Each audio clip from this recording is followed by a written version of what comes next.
Ibu bapak lan sedherek sugeng pepanggihan wonten ing dalan Padang inggih wedharing Sabda pangandika wonten ing dinten Senin 16 Maret taun 2026 dinten menika. Salam wonten ing patunggilanipun Gusti Yesus Kristus lan mugi sih rahmatipun Allah Sang Rama tuwin Gusti Yesus wonten ing panjenengan sami. Sadherekipun kita nampi wedharing Sabda sumangga sami sembahyang langkung rumiyin. Duh Allah Rama kawula kasuwargan, agunging panuwun kawula aturaken ing ngarsa paduka awit saking pangwaos paduka katresnan paduka nganti kawula wit enjing lan ing samangke paduka ngersakaken kawula sami nampi pangandika mugi narbuka manah kawula Gusti lambaran kurbanipun Gusti Yesus kawula ndedonga. Amin.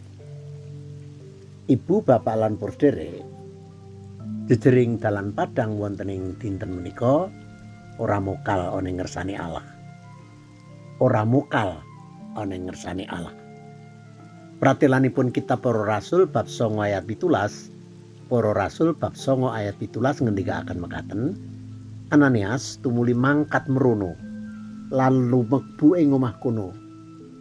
Saulus banjur ditumpangi tangan sarta tembunge, "Saulus, sedulurku, Gusti Yesus kang wis ngetingal marang kowe ana ing dalan kang kok liwati, iku ngutus aku marani kowe supaya kowe bisa ndeleng maneh lan kapenuhan ing Roh Suci."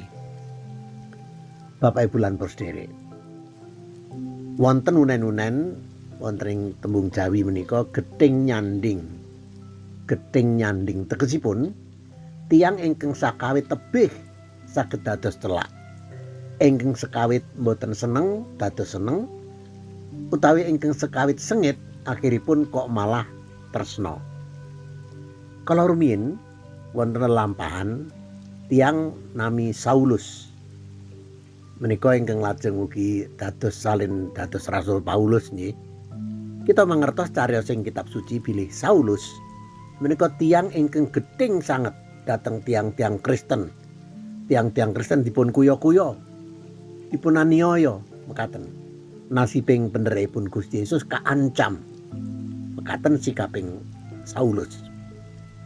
Kacariyosaken aneh nalika badhe dhateng Damsik, lah kok malah dipun panggihi dening Gusti Yesus kanthi cahya ingkang cumlorot saking ngaluhur kinantenan swara-swara wonten pangandika, "Ingsun iki Yesus kang sira aniaya." Saulus lajeng rebah wonten ing siti. Nah, nalika tangi lah kok wuta mekaten. Gusti dawuh dhateng Ananias supados muruki Saulus nerangaken bilih Gusti Yesus ingkang ngendika ing margi nalikanipun badhe dhateng Damsik ndhawuhi Ananias manggi Saulus kangge nyarasaken wutanipun. Samenika lajeng dados melek malih, saged ningali malih. Saulus lajeng kapenuhaning Roh Suci, lajeng kabaptis. Tegesipun bilih Gusti kersa ngagem Saulus ingkang sekawit sengit dhateng tiang-tiang Kristen, samenika malah dados rasulipun Gusti Yesus. Tiang ingkang samenika mempeng sanget ngabaraken Injiling tentrem rahayu saking Gusti Allah.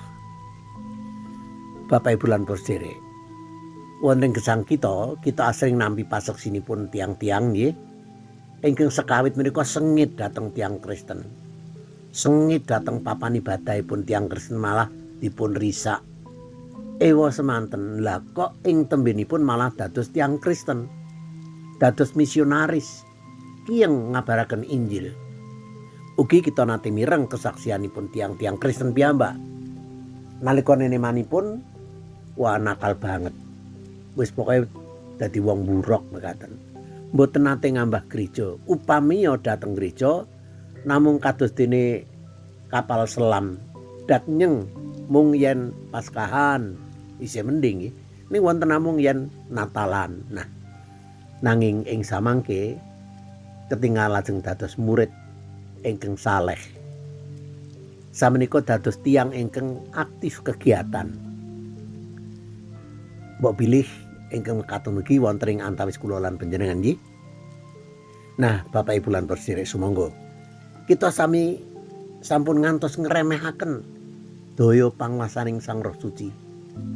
Roh Suci, rohipun Gusti Allah, estunipun tansah makarya wonten ing manah kita, ndodhok manah kita, ngithik-ithik gesang kita supados gesang saleh, gesang ing pambangun turut dhateng Gusti. Monggo ing mangsa prapaskah samenika-menika kita saya sadar bilih boten mokal Gusti ngewahi gesang kula lan panjenengan ingkang wangkot dados lumuh ing manah kangge bangun turut Gusti. Kita narbuka manah kangge ngalami ewahe-waning gesang dados gesang ingkang sembodo wonten ing ngersanipun Allah. Kita ngluhuraken Allah, memuji Gusti, pinuji Gusti.